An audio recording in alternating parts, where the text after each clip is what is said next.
Jerry Wood and I first met in May 2018. And soon after that, I accepted the invitation to be involved in the Sister Cities Association's plans to celebrate this cathedral's 800th anniversary. I had been so excited about coming over to see you, but as we know, circumstances dictated a rather different landscape. As I speak to you now, there is a feeling that things are returning to normal, and we are deeply, deeply grateful and thankful that we have come out the other side of this. The pandemic, although challenging in so many ways, has produced some moments of joy. Not least, a greater awareness and use of modern technology. This is why I'm here, on my own, in this lovely building, on a spring evening, recording this for you today. And I'm grateful in advance for anybody who has worked so hard to make this happen. And talking of joy, my colleague John and I were surprised, rather embarrassed actually, by the international attention we received for playing the organ while people were receiving their vaccinations. In this very building, of course. You know, we even took requests, and particular favourites were, and I did this one, pieces by the Eagles, rather good band, I have to say. The theme music from Harry Potter. Has Harry Potter films, have they got over the pond? I suspect they probably have. And on one occasion, I was asked to play that lovely song, I've Got You Under My Skin. I am delighted that a group from your St. Peter's came to Salisbury Cathedral a few years back, and we hope you will return soon. Here, we applaud the work of the Sister Cities Association in bringing us all together, and let us hope we can meet in person before too long in Salisbury, Maryland. I'm indebted to the Royal School of Church Music for recording my organ recital, and I hope you will enjoy it. You can always go to sleep during it without anybody noticing, I'm sure. Last November, I actually had COVID myself, but only really mildly. So I feel I know a little bit about how much suffering has gone on. Indeed, I have lost several good friends during the last couple of years. I spend most of my time at the moment playing the organ for funerals, which is slightly depressing, but it's a privilege to do. To sum up, I feel that you and I have a real and special connection. And it's something for us to build on in the future. Thank you.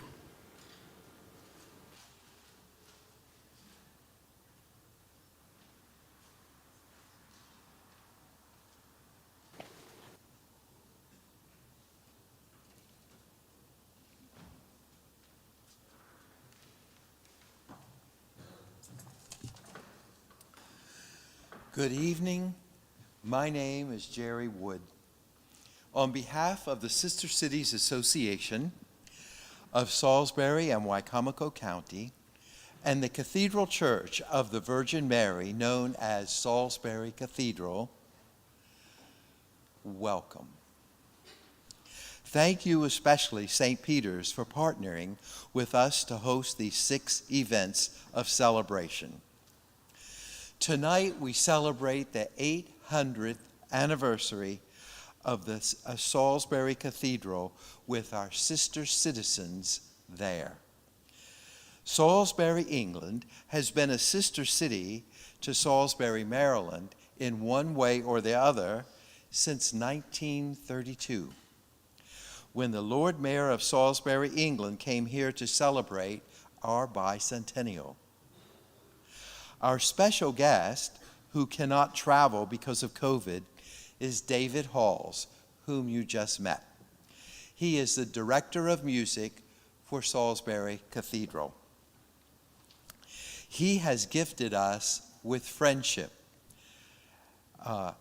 The anthem Eternal Monarch, which you will hear in a little while, a 20-minute presentation on Wednesday evening, and a full organ recital, which we heard the same evening. The 6 events of this week have been made possible by sponsors and donors that are listed in your programs. And I will mention them for you. The American Guild of Organists, Salisbury Chapter, Dr. Michael Stefanik, Dean. The Fulton School of Liberal Arts at Salisbury University, Dr. Martin Parabum, Dean. The Salisbury Wicomico Arts Council, Therese Hamilton, Executive Director. The Community Foundation of the Eastern Shore, Erica Joseph, President. The Henson Foundation. The City of Salisbury, Jake Day, Mayor. And 31 members of our community. If any of you are here, would you please stand?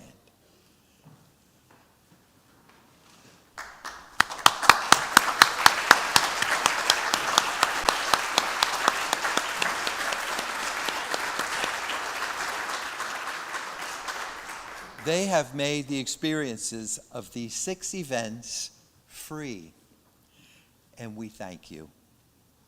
And now allow me to present Mr. James Burton, our MC for this evening.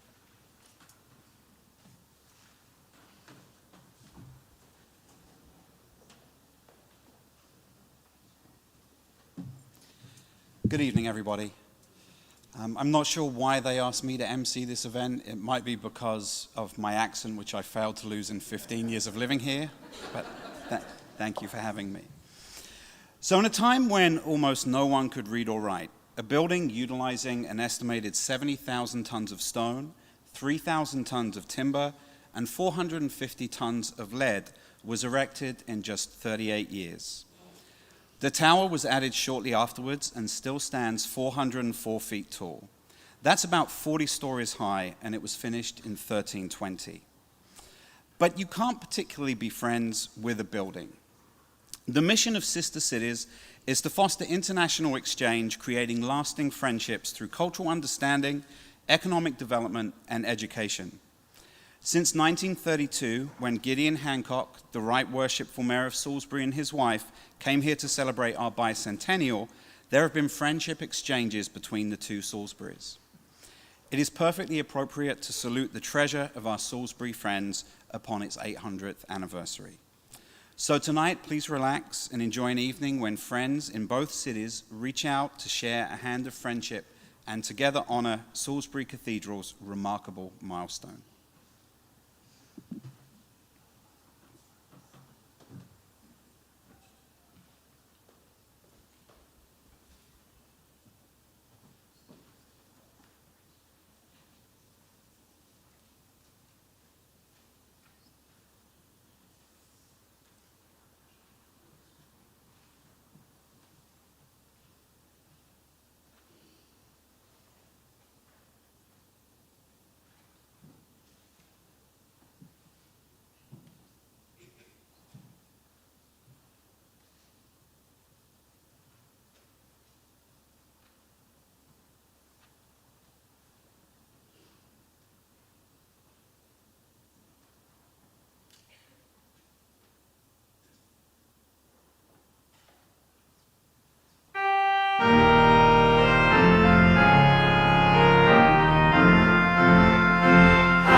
At this time, I ask City Council President Jack Heath to join me.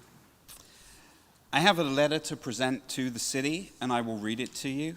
It is, however, printed in very small font, so I ask your indulgence for little mistakes. Dear friends of our sister city of Salisbury, firstly, I would like to pass on my warmest greetings from the city of Salisbury in the United Kingdom. As our relations between the two sister cities grow ever stronger, it is a delight to hear of your celebratory events to mark the 800th anniversary of our beautiful cathedral situated in your sister city, despite the 2 challenging years that the world had faced. I thank the Sister Cities Association of Salisbury and Wicomico County for putting on these events. In 2020, the cathedral moved from the site of Old Sarum to Salisbury, making it the only English cathedral to move location and developing the city of New Sarum, which I am proudly mayor of, later changed to Salisbury. At the city's heart is the cathedral, a beacon that has brought people closer to faith, attracted visitors for centuries, and which has shaped our city and our community.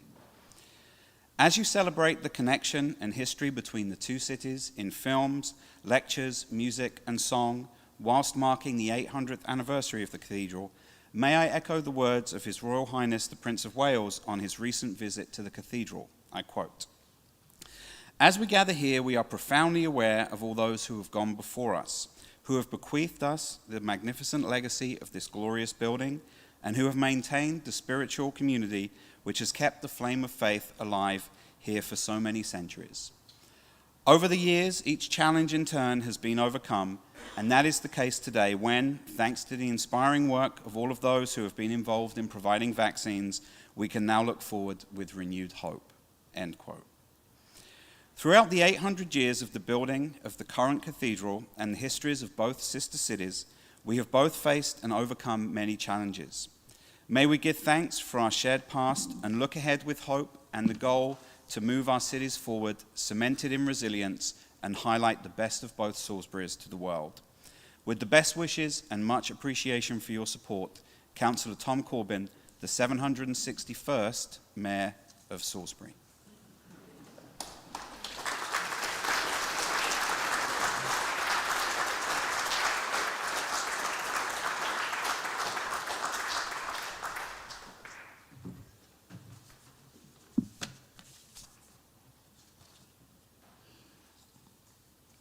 Good evening. As you may have noticed, I'm not Mayor Day. He has been called to duty again for a brief period of time and will be back, but he sends his regards. Just a little side note. 4 years ago, May 20th, I had the privilege and honor of being at the swearing in of the mayor in Salisbury, England. And the next day, we spent the day at the cathedral. And I will tell you, it is one of the most beautiful cathedrals I've ever seen. It is stunning. I now would like to read a proclamation, and Jim, you noted you have small print. I had them blow it up so I can read it. So if I may, whereas since 2006, Salisbury, Wiltshire, United Kingdom, has been recognized by Sister Cities International as the sister city of Salisbury, Maryland. And whereas it is appropriate that we pay tribute to the Salisbury Cathedral, located in Wiltshire, England, on its 800th anniversary. And whereas the stone for the Salisbury Cathedral foundation was laid on April 28, 1220, by William and Ella Longsby, presided over by Bishop Roger Poore, and named in honor of the Blessed Virgin Mary. And whereas the main building was completed in 1258, the tower was completed 38 years later in 1315, rising to an amazing 404 feet, making it the tallest cathedral tower in Britain. And whereas the Salisbury Cathedral was the first Anglican cathedral to include girls choristers on parity with boys in 1991, while one of the responsibilities of the cathedral director of music is to compose the music for the choristers. And whereas, in recognition of the Salisbury Cathedral's 800th anniversary, the Sister Cities Association, Salisbury-Wycomico County, is hosting a 3-day celebration beginning on Wednesday, May 25th, 2022. Now, therefore, on behalf of Mayor Jacob R. Day, Mayor of the City of Salisbury, do hereby proclaim May 27th, 2022 as Salisbury Cathedral Day.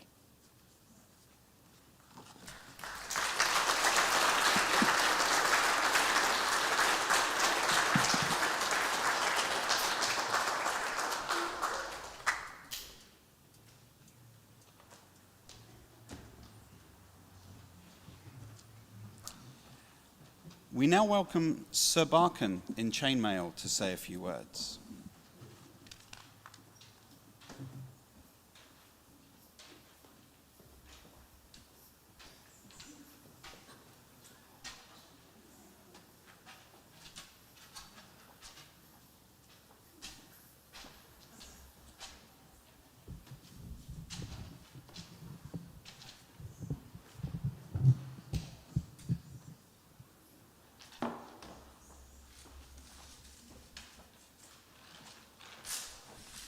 Lords and ladies, gentlefolk, greetings, and may God give you a good evening.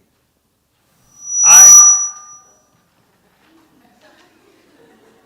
am Sir William Longsby, Earl of Salisbury.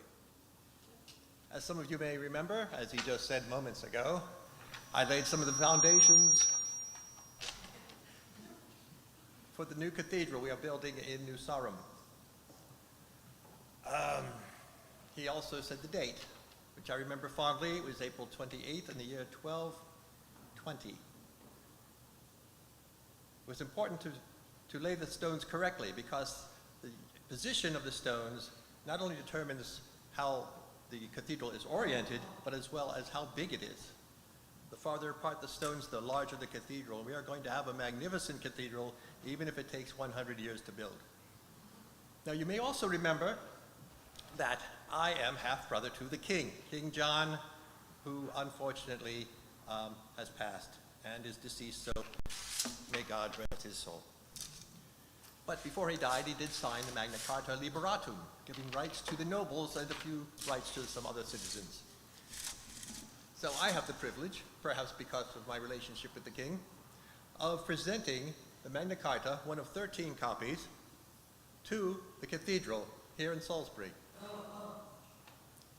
Now called, of course, New Sarum, but we hope it'll be named after me.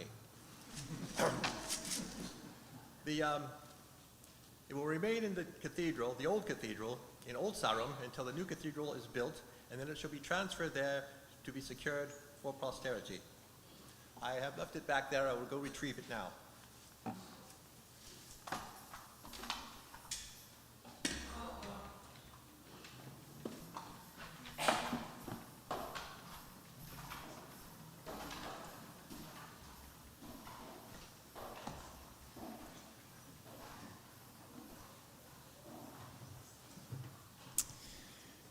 Good evening.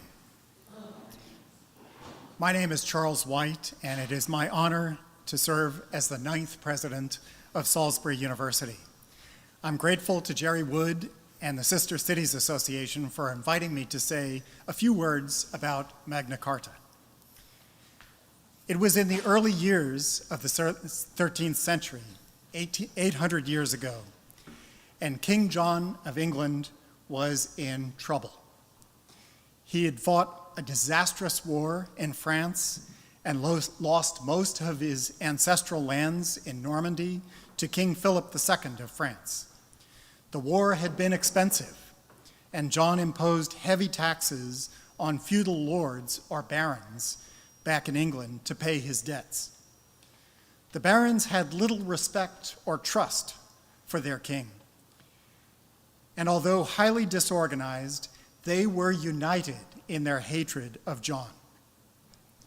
Led by Robert Fitzwalter, the rebel barons insisted that the king assent to a charter of liberties that had been declared by King Henry I more than 100 years earlier.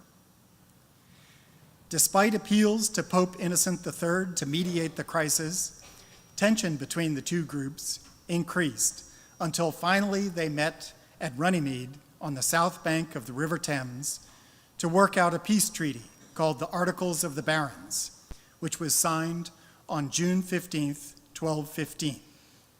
This document later became known as Magna Carta Libertatum, which is Latin for Great Charter of Freedoms. The focus of the document was on protecting the rights of free men, which meant primarily the barons themselves, although the rights of serfs were briefly mentioned in 3 of its many articles.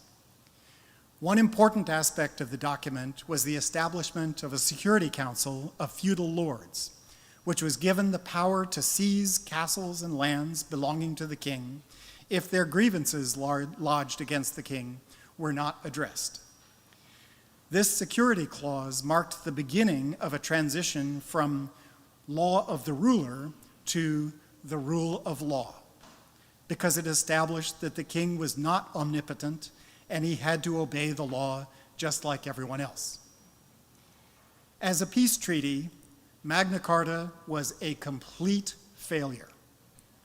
Both sides were unhappy, both sides broke the terms of the treaty, and within 3 months, the First Barons' War broke out.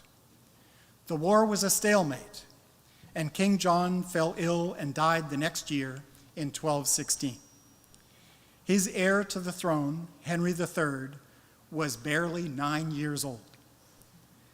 Henry III and his guardians enlisted the support of the Pope to make peace with the barons, Henry issued a revised version of the charter in 1216, and again in 1217, and a third time in 1225. Henry's son, Edward I, reissued the charter a fourth time in 1297. That document remains in statute today, although all but 3 of the articles have been repealed as being obsolete. Over the past 800 years, scholars have debated the interpretation of Magna Carta from its literal focus on baronial rights to a broader guarantee of the rights of all people. Magna Carta is, of course, held in high esteem in the UK, and many people believe that the document holds even greater importance in the United States because it laid the foundation for individual rights and freedoms that are expressed in the US Constitution and the Bill of Rights.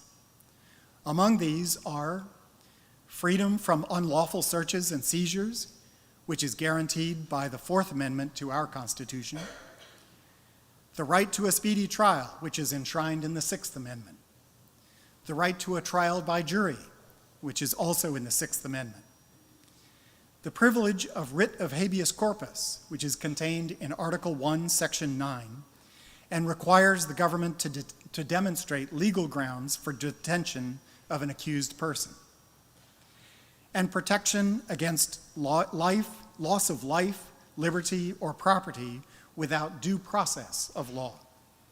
This right was included in the Fifth Amendment and was greatly expanded by the 14th Amendment and its interpretation by the Supreme Court. At least 13 copies or exemplifications of the original 1215 Magna Carta were created and distributed, although only 4 are known to exist today. One of these is kept in its home at Salisbury Cathedral in our sister city of Salisbury, England, in the United Kingdom.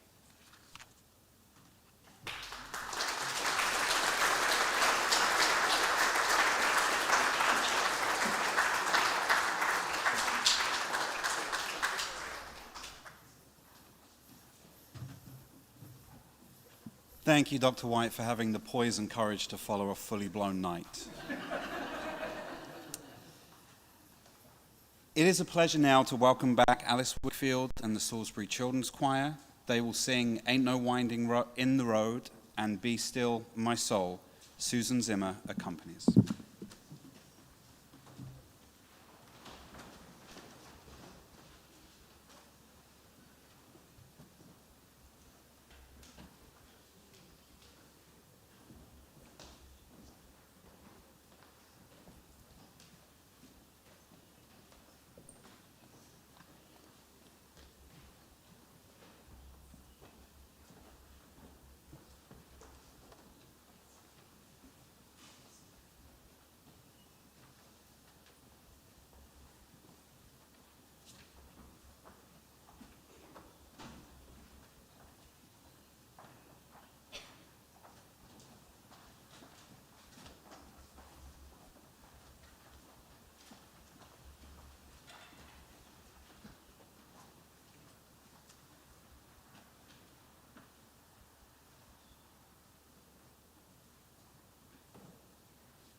asked to share that we, as the Salisbury Committee here, are going to be giving a gift to Salisbury Cathedral to the children's choir. And what is in here are postcards that will have notes on it from each of these young people to the young people in the choir there in England. They have a boarding school that they start at 6 years old there in England. I can imagine a 6-year-old being in a boarding school, but yes. And another way to feel connected, they're going to get a prehistoric shark's tooth from Calvert Cliffs. And to David Hawes, the organist and quite the gentleman, he will be presented with a Maryland flag.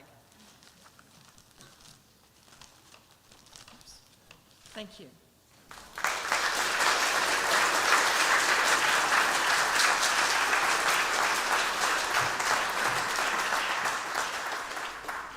Thank you. That was absolutely wonderful. And thank you, Alice, for the gifts for the children of Salisbury. I'm sure they'll enjoy reading the postcards and getting to know you all. Hopefully they can come and visit one day. But I know they will especially love the shark's teeth. That's... and of course, David can hang the flag in the cathedral and think of us while he's doing that. I now invite our state senator, Mary Beth Carroza, to say a few words.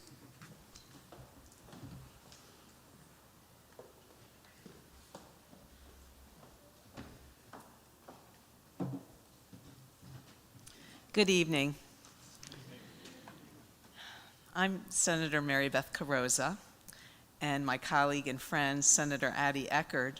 We represent Salisbury, Maryland in the Maryland State Senate.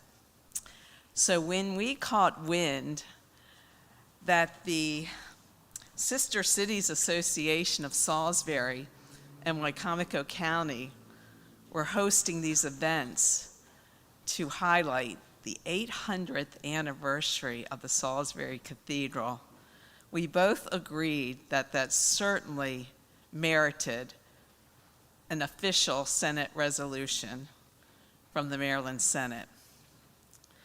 What I didn't know when I heard about this event at this beautiful St. Peter's Episcopal Church, which I've attended other events here and have always been moved, but what I didn't expect to happen tonight was the little bit of heaven that we are enjoying tonight. After a week, we know what happened in Texas. And to be here tonight together and to hear those beautiful, that Salisbury Children's Choir and the Glorias, it was just brought some peace. Be still, my soul. The peace that just brought, the little bit of heaven.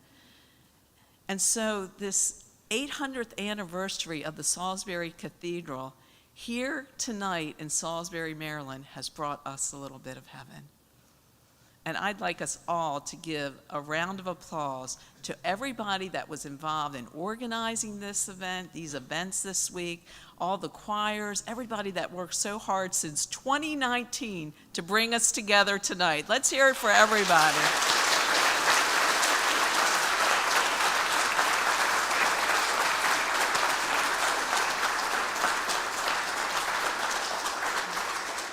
And yes, this is directed to the members of the Salisbury Children's Choir. I will have to go home and call my mom tonight and let her know that you brought tears to my eyes and share tonight with her. So I wanted to let you know how special this evening has been on a personal note. So this official citation resolution, there is an official seal from the state of Maryland, and it says, "Be it hereby known to all that the Senate of Maryland offers its sincerest congratulations," and Mr. George Whitehead, if you'll come up to accept this, "to the Sister Cities Association of Salisbury and Wicomico County in recognition of the 800th anniversary of your Sister Cities Cathedral, Salisbury, England. May the lasting friendship between the two Salisburys inspire cultural understanding and peace for future generations. The entire membership, all 47 Maryland State Senators, extends its best wishes on this memorable occasion and directs this resolution to be presented on this 27th day of May 2022.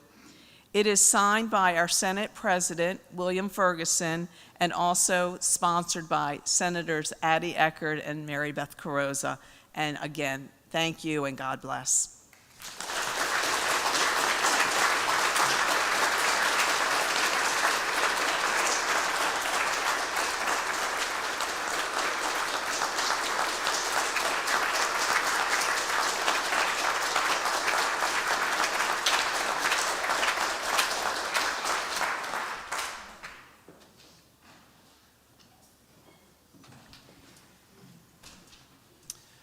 Music is an important component in the life of a cathedral. From the beginning, there was music at Salisbury. Apparently, Choristers Green is so named because it is where the cows grazed that produced milk for the young singers centuries ago. Today, the main function of music is to augment the liturgy and scripture. But occasions of celebration are punctuated with music as well. When Prince William and Catherine Middleton were married in Westminster Abbey in April 2011, John Rutter's anthem was sung for the first time. It is entitled "This is the Day" and is representative of cathedral music for festive occasions. It will follow another first, the anthem Eternal Monarch, that was composed for this celebration by David Halls. David will now introduce it, and it will be followed by "This is the Day."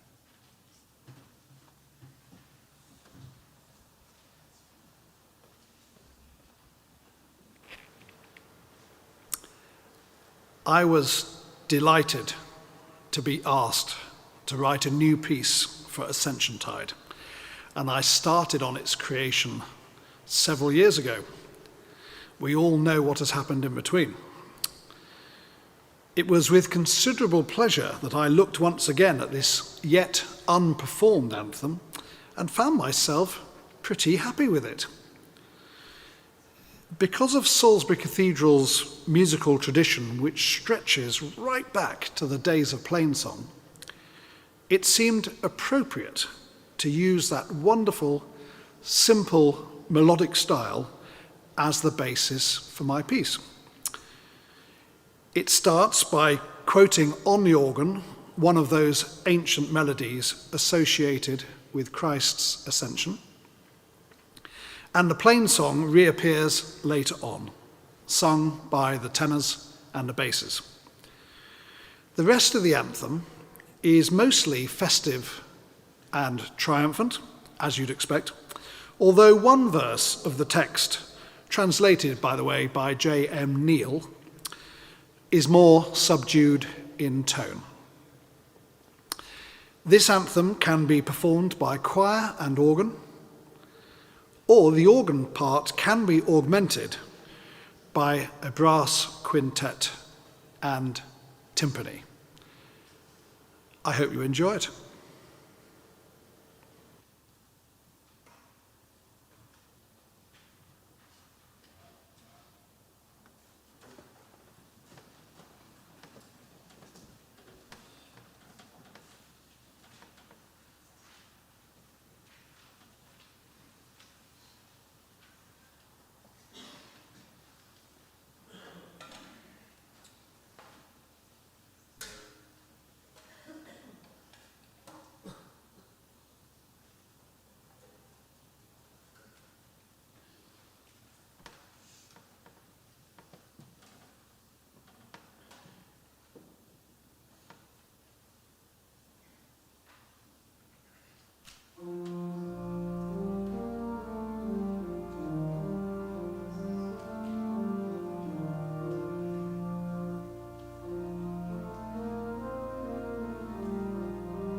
Thank you.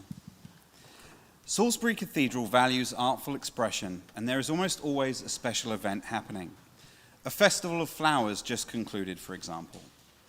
In 2018, shortly after a terrible poisoning which frightened tourists away, tourism being one of Salisbury's main income sources, Michael Pendry installed Les Colombes. This was a flock of nearly 3,000 origami doves flying peacefully through the nave of the cathedral. It was appropriate since Salisbury, England is the city of doves. The cathedral has furnished us the very template used to make Michael's doves. Many had messages written on them, and you will receive one as you leave tonight. We encourage you to make a dove of peace with a message of hope on it and to share it with someone.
Thank you so much for being here tonight and for sharing in this celebration with us.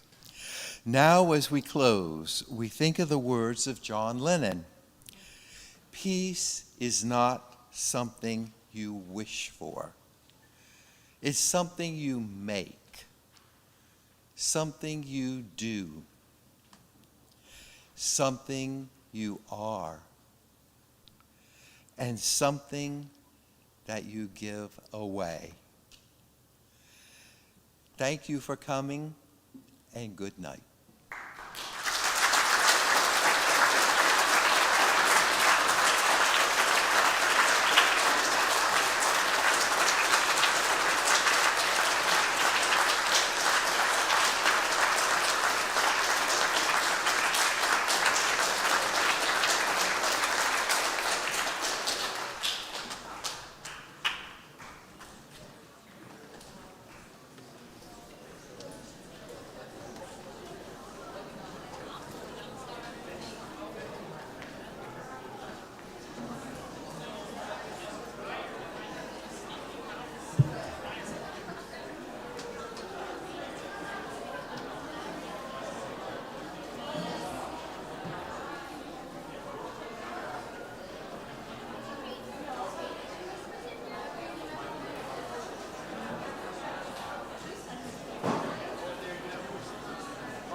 Just walk in there. No.